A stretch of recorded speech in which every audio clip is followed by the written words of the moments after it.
മദ്യനിരോധനം ഭാഗികമായി പിൻവലിച്ച ഗുജറാത്ത് സർക്കാരിനെതിരെ പ്രതിഷേധം കനക്കുകയാണ്. ഗിഫ്റ്റ് സിറ്റിയിൽ മദ്യം വിൽക്കുന്നതിനും കൈവശം വയ്ക്കുന്നതിനും സർക്കാർ അനുമതി നൽകിയിരുന്നു. ഇതിന് പിന്നാലെയാണ് വിമർശനവുമായി പ്രതിപക്ഷം രംഗത്തെത്തിയിരിക്കുന്നത്. സംസ്ഥാനം രൂപീകരിച്ചതു മുതൽ മദ്യനിരോധനം നിലനിൽക്കുന്ന സംസ്ഥാനമാണ് ഗുജറാത്ത്. ഇന്റർനാഷണൽ ഫിനാൻസ് സിറ്റിയായി വികസിപ്പിച്ചു കൊണ്ടുവന്നിരുന്ന ഗിഫ്റ്റ് സിറ്റിക്കായി മദ്യം വിൽക്കുന്നതിനും കഴിക്കുന്നതിനും കൈവശം വെക്കുന്നതിനും സർക്കാർ ഭാഗിക അനുമതി നൽകിയിരിക്കുന്നത്. ഇതോടെ ഗുജറാത്ത് ഗിഫ്റ്റ് സിറ്റിയിലെ ഹോട്ടലുകളിലും റെസ്റ്റോറന്റുകളിലും സിറ്റിയിലെ എല്ലാ ജീവനക്കാർക്കും മദ്യം ഉപയോഗിക്കാം. എന്നാൽ ബിജെപിയുടെ നീക്കം തികച്ചും തെറ്റാണെന്നാണ് പ്രതിപക്ഷം പറയുന്നത്.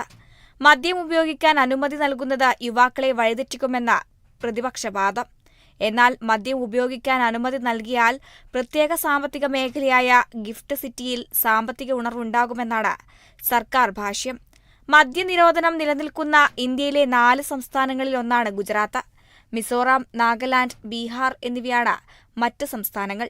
സമ്പൂർണ്ണ മദ്യനിരോധനമുണ്ടെങ്കിലും വ്യാജ മദ്യ ദുരന്തങ്ങൾ പതിവാണ്. ഗുജറാത്തിൽ കഴിഞ്ഞ 15 വർഷത്തിനിടെ മദ്യദുരന്തത്തിൽ 800-ലധികം പേരാണ് മരിച്ചത്.